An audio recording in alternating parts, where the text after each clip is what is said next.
Okay, we are on, part 13, I believe. And, sorry, I'm getting nice and comfy. In the last part, we talked about,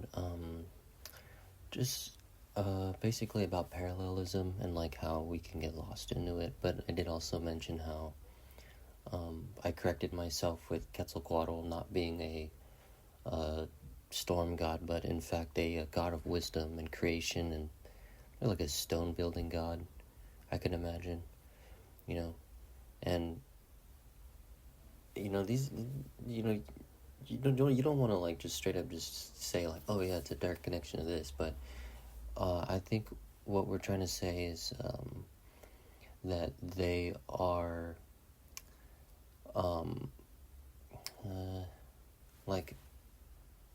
not put together in the same story, but they're put as a pass down, I'd say. I think that's the word I'm looking for, is some sort of transfer of knowledge, but it's the game of telephone. I think a lot of people like to use that kind of allegory or analogy, is kind of saying that the kind of essence of it stays the same, right? So we recognize it as somebody's a sun god, right? Somebody's a rain god, and they do peculiar things, and they become I don't know, it's Cory opened up an idea to me that was really interesting about how they are first revered as celestial, right?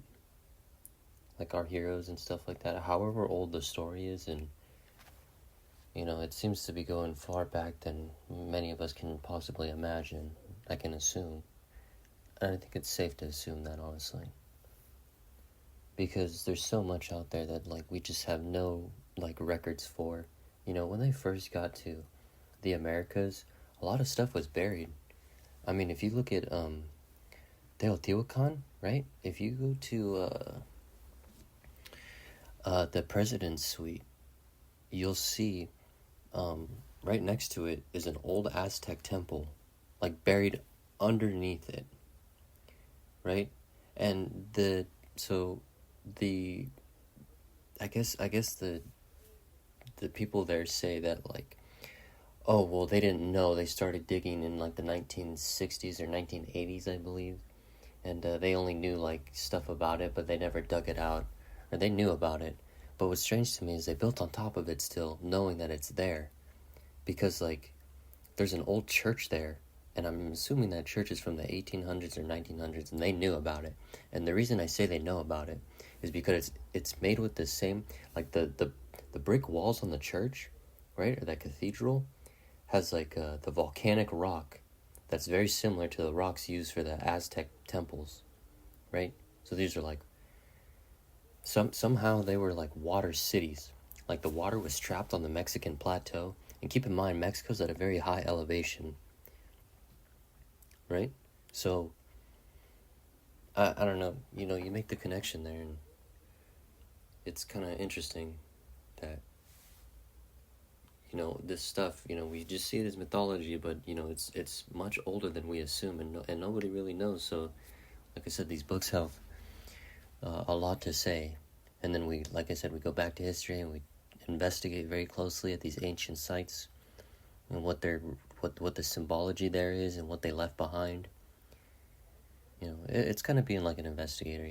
It's kind of the way I look at this stuff, and how I want this kind of channel to be, and how this kind of analysis of these books, because I'm very selective with my books, and I still really haven't decided on a third book, and I know I gotta get back to the first book. But after wasting about 5 minutes now, I think I'll start reading the top part. So, it has been often remarked that the theogonies and cosmogonies of the heathens were the same. In addition to those naturally constituting a part of the work, I have given the most remarkable of the Hermetic, Orphic, and Pythagorean accounts. Excuse me, let me get some water real quick. I don't talk very much, so doing these videos, it's good practice for me, but also Throat gets a lot of fatigue.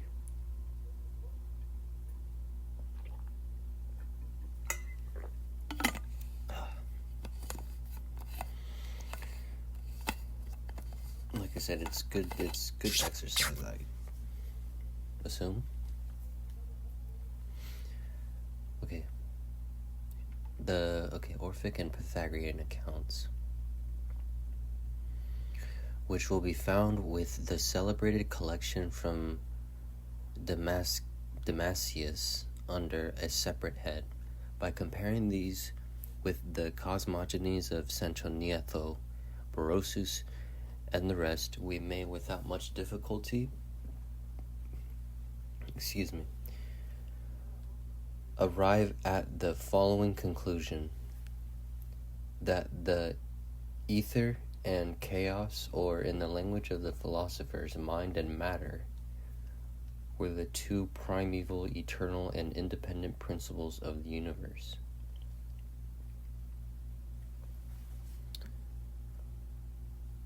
I don't know if I want to explain my whole perspective on this. I kind of see everything on a guitar string, and then what I see matter is it's like a coagulation, or kind of like a kink in that guitar string, and that kink is like a harmonic in this universe, if that makes sense. And so that's what atomic and I guess subatomic particles would be made of. So it's everything's on a string, right? So what that means is there's a fourth dimension of time. That's what I like to see it as, and we're passing through a whole third. We're passing through instances of a third dimension constantly on a string in a fourth dimension. And there's probably more dimensions. It's impossible to think or explain that. But then there's also things that are also not matter, but it's intelligence.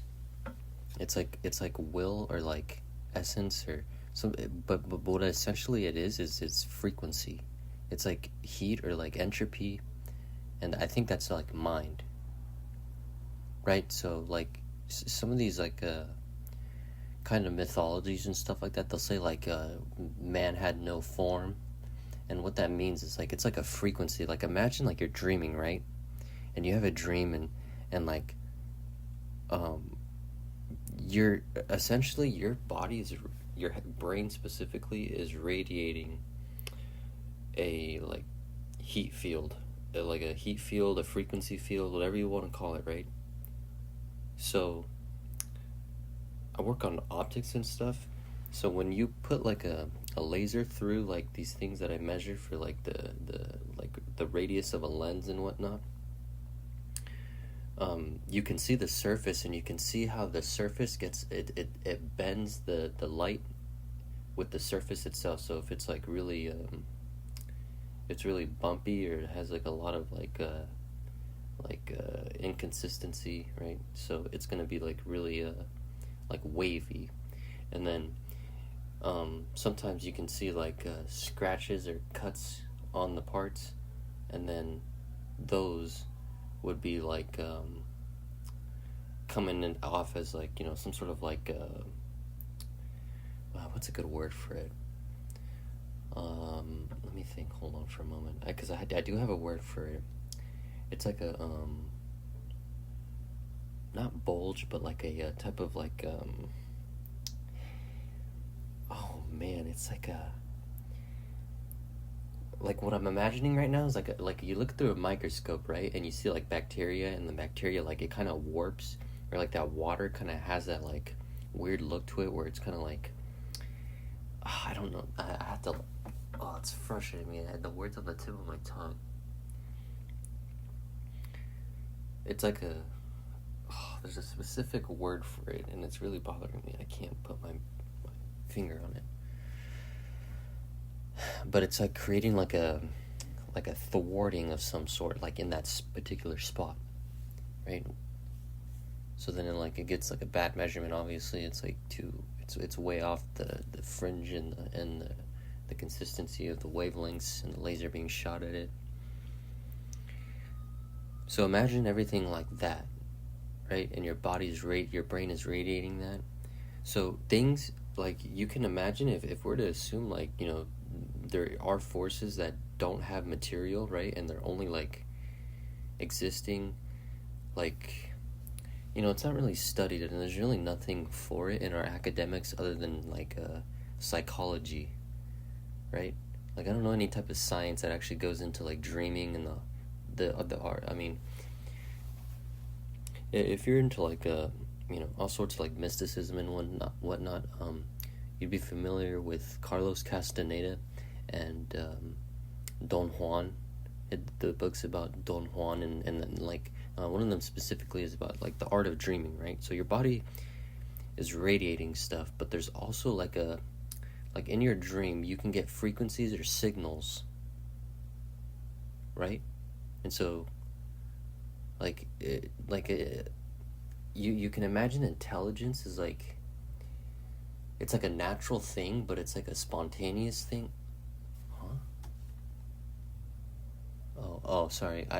My screen turned off because I was, like, talking too much and not moving my mouse. I was like, what the heck? Am I getting hacked or something?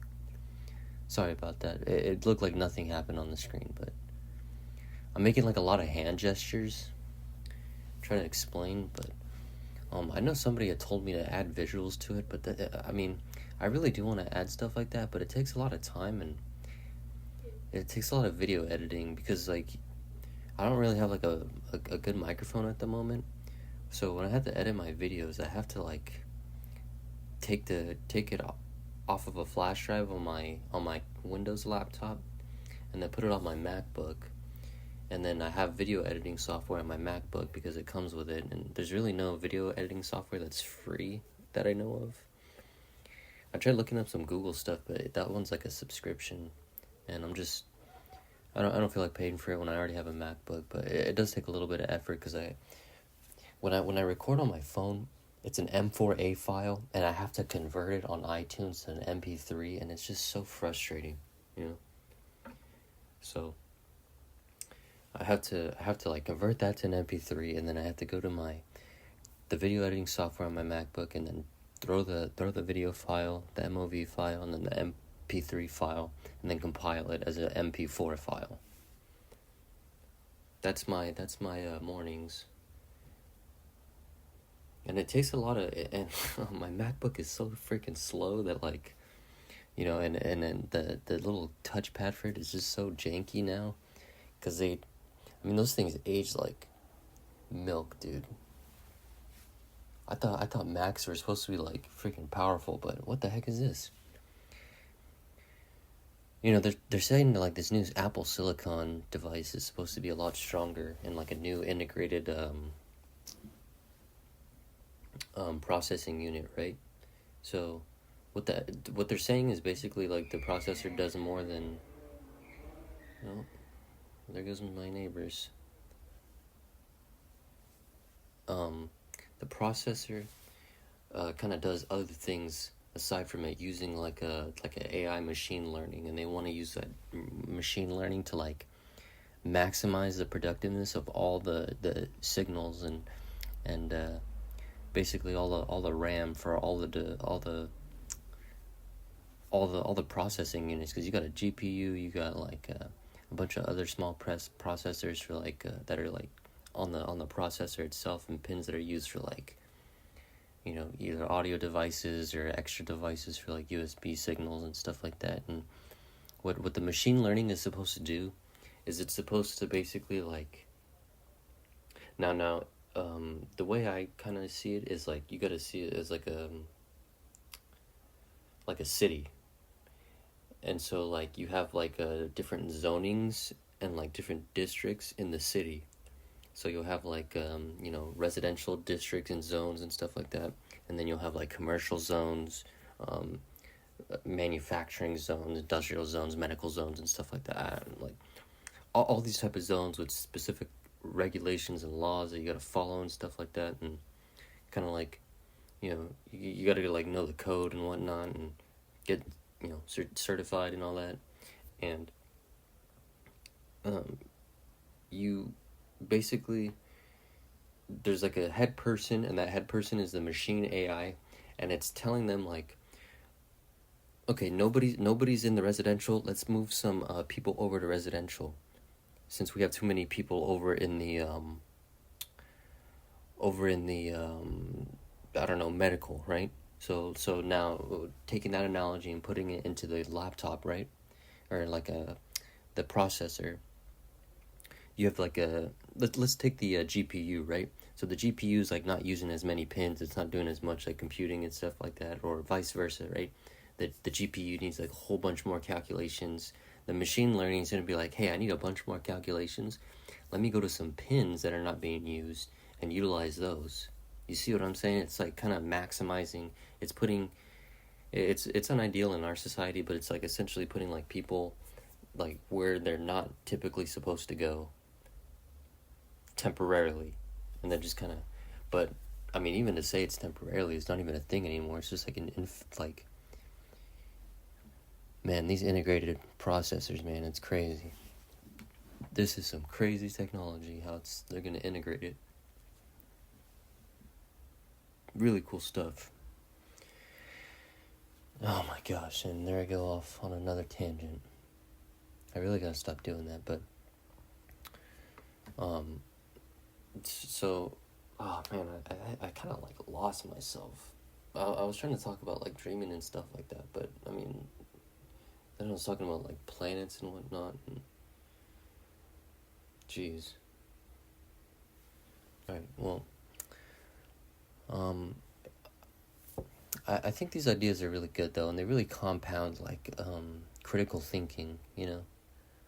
Like to really like see the world today and like how it's evolving, and then going back to these books and what they were saying, and you know, some of this like I'd say like ancient knowledge, or people who were looking at really like ancient, like, you know, preserved knowledge and stuff that, you know, people look at it as just like mythology, but it's just like it's knowledge being preserved about stuff, you know.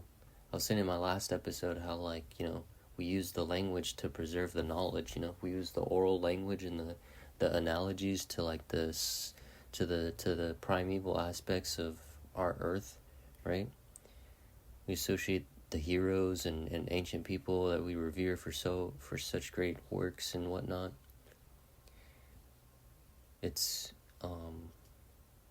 just like a really I feel like it's like super important to like listen to what was going on back then, because you know, like who knows what's going to happen today, and to look at, you know, how the world's moving and whatnot.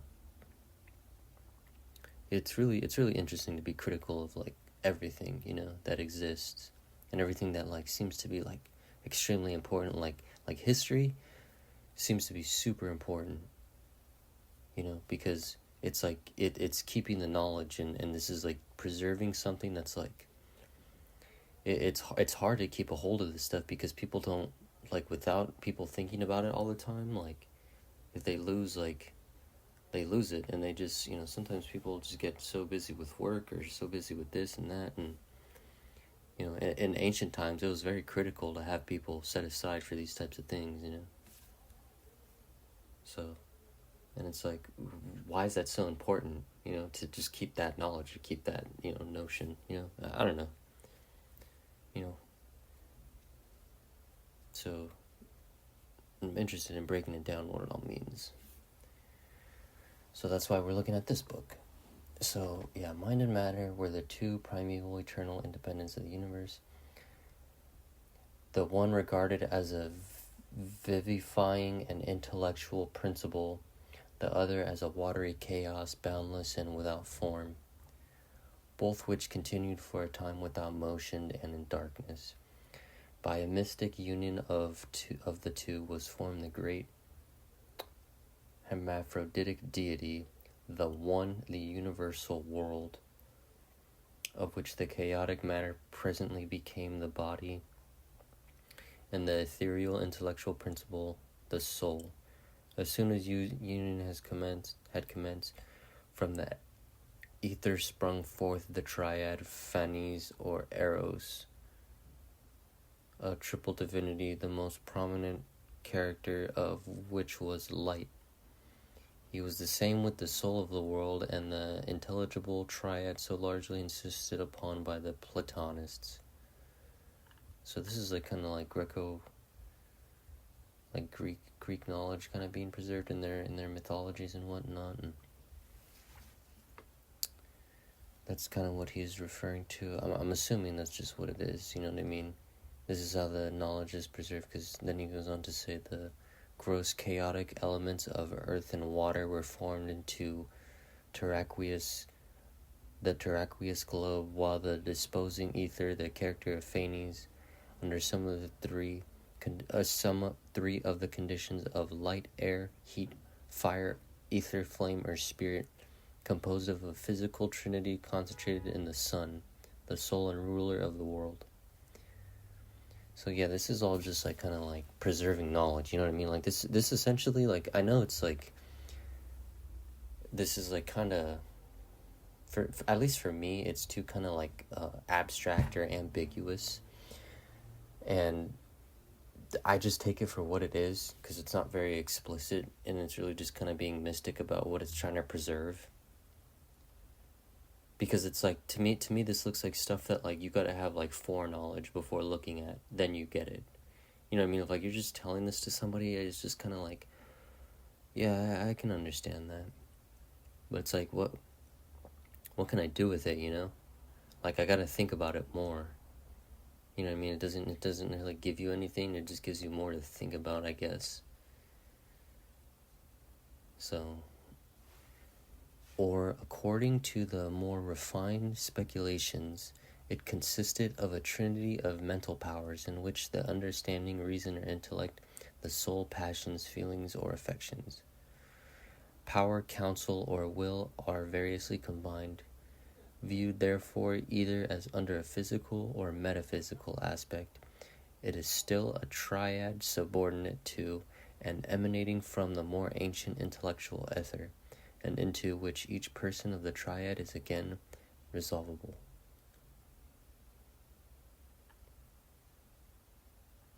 Yeah, I just don't really know what to think about that, honestly.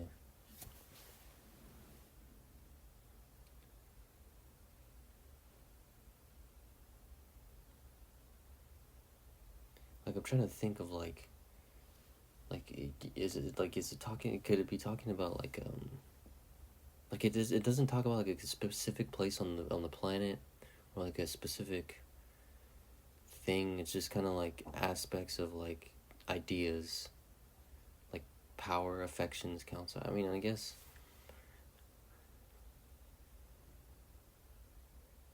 under a physical or like. Okay. Yeah, see, I don't know if anybody wants to leave something in like a comment.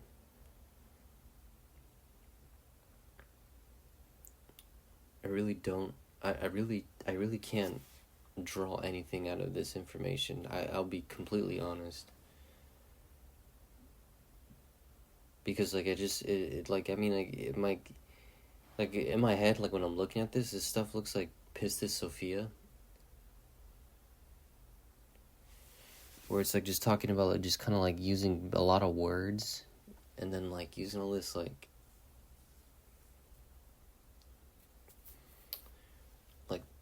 freaking Pokemon. It just looks like a bunch of Pokemon stuff. I don't know, dude.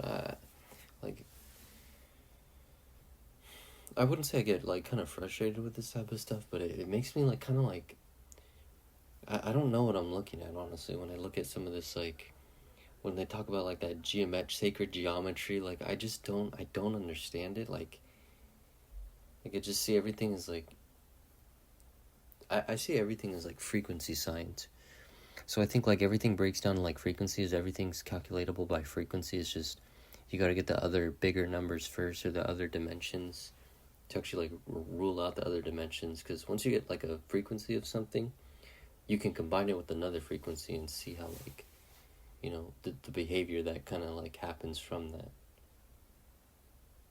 If you kind of get what I'm saying, like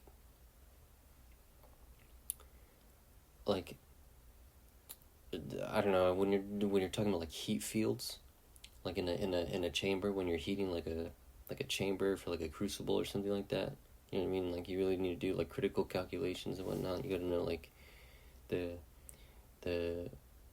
how far something would be, and then like, you know, from taking those dimensions, right, you can like kind of like divide more stuff out, and then kind of get ultimately like a frequency, and then like a velocity or like a direction with the frequency. But I think I'm gonna end the video here and just kind of say this is just kind of like a really just kind of pushover episode, I guess, because this is more just kind of stuff that makes me just kind of I don't know, it makes me like think too much, and I'll have to go back to it, and then well, yeah, because I'm already at 25 minutes, so I think I'll end it here, and then I'll just continue down this, because like I'm not really sure.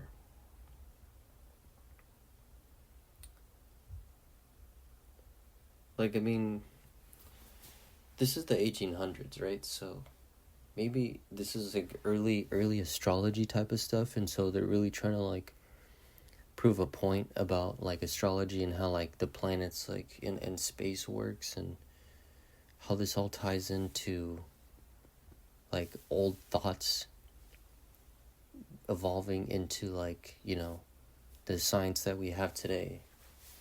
You know what I'm saying? Like oh yeah, these people knew about like heat, fire. You know, we used to say like, oh, everything was made of like water, earth, fire, air. I mean, and then you combine the elements and you get other more concise things. Like you get rocks, you get, I don't know, trees and grass, and you know, you combine like, I don't know, earth and fire, you get volcanoes and whatnot, lava. You know what I mean? Like they're just like, it's kind of taking all that stuff and then just like putting things together, and then they're saying there's like, oh, there's like there's like the abstract things, right? So you have like the will, power, passions, feelings, affections, intellect, and then combining those, you get like more aspects. I don't know, it's just some like that stuff just kind of seems too, it doesn't help me in my investigation and induction of history, you know. So I think I'll just end it here, and we'll go into the next part, and hopefully it won't be as kind of vague. We can hopefully dive into some more history. We could just kind of fast forward through. I don't know, we'll see in the next part.